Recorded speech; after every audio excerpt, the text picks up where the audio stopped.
Hello, I'm Maha. Welcome to my channel Maha's Musings, where today I'm going to be doing a book review of this much talked about book, Where the Crawdads Sing by Delia Owens. I'm sure a lot of you have read this book, and I'd love to hear your thoughts about them in the comment section. And I look forward to sharing my review with you today. Let me start off with a quote. A pain as large as a heart lived in her chest. Nothing eased it, not the gulls, not a splendid sunset, not the rarest of shells.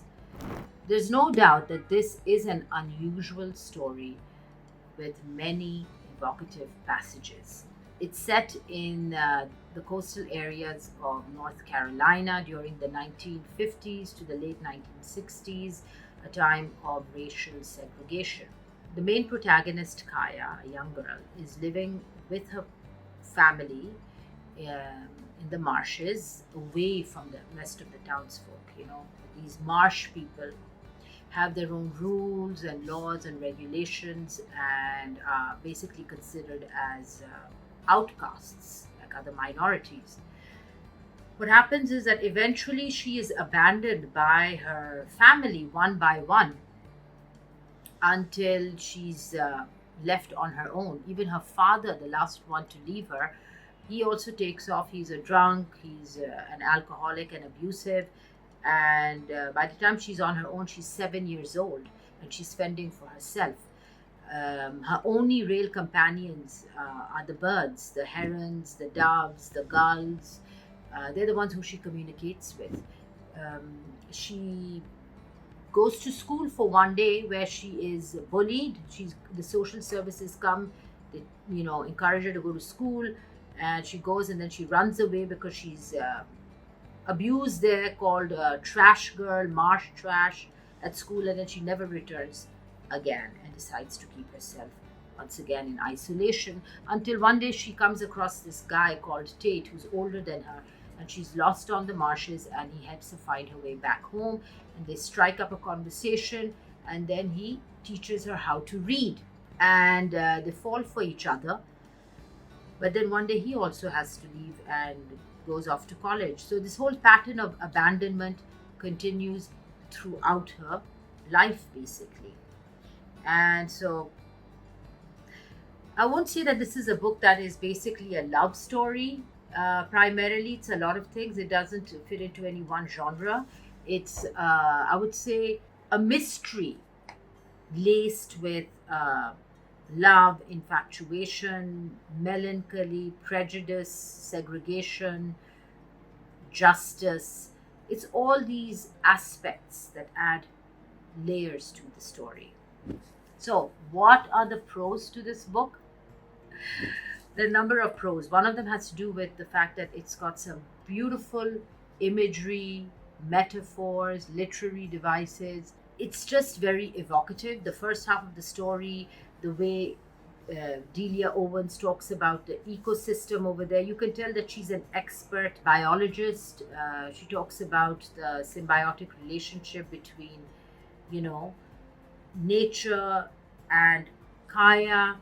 And then in the second half of the book, she's yanked from that ecosystem, from that environment, into the courtroom because she becomes a primary suspect of a murder case in which the man who she's been having a relationship with, Chase, is found dead in an abandoned tower.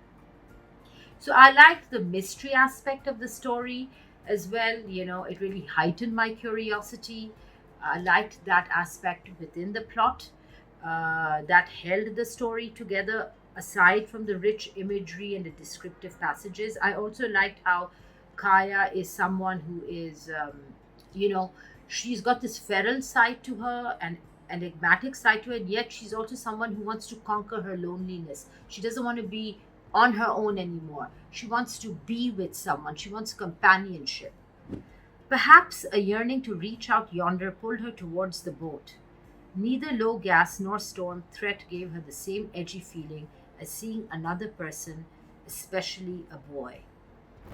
I liked the themes of love, mystery, abandonment, loneliness, trust, betrayal, justice, all of them playing a part in this book. I also liked one of the minor characters called Jumpin. He is a colored person, an elderly man who plays a kind of father figure to Kaya when she's most in need of support. And I also liked Tate as well as a character in the book as well. He truly does care for Kaya. In fact, I found both of these characters more realistic than Kaya herself. So, what are the cons to this book? Well, there are some cons. One of the cons has to do with the fact that Kaya, as much as I empathized with her, I didn't find her very realistic. I thought she was too much of a character. Like in history, she was like ethereal. She didn't seem real. She's like somebody who's passing through the fronds and the palmettos. You catch her, this marsh girl, and yet you don't. But she is real. And she just seemed like a character like Pocahontas, somebody who is a magnet for white men. But she's somebody who's been living in the marshes for so long. You wouldn't imagine her as somebody who's groomed and alluring. You'd think she's somebody who's got hygiene issues, bodily hygiene issues, because she's doesn't have enough money to groom herself. So how does that work out, the hygiene aspect of it? And yet she's so attractive to men. Then there's also an aspect of her education. Yes, she was coached by Tate on how to read, but then she becomes this really literary person with, a writer with published work. So that was a bit of a far stretch. I also didn't find that, her being too secretive with Tate was like, yeah, I know she had trust issues with people. She would much prefer trust animals and birds. Yes, justified, given her abandonment issues. But she doesn't tell him about her poetry writing. I won't say anymore. That was a little strange. How secretive she was, mysterious. And the plot twist at the end was not that convincing. Wasn't that wow? I didn't like the courtroom scenes. In the book, the story was a bit too long. I'd give this book a 3.5 star. Not because I didn't like it. Did I like it? Yes, I enjoyed it a lot. I think she's written it really well, and I love the mystery aspect to it, but it didn't wow me. It's a 3.5 star read. I'd love to know what you have to say. So please subscribe to my channel if you haven't done so. I'd love to hear from you, what your views are. I'm also on Instagram where I write my book reviews. I'm also on Goodreads where I write my reviews as well. Please do check them out, and I'd love to hear your comments below.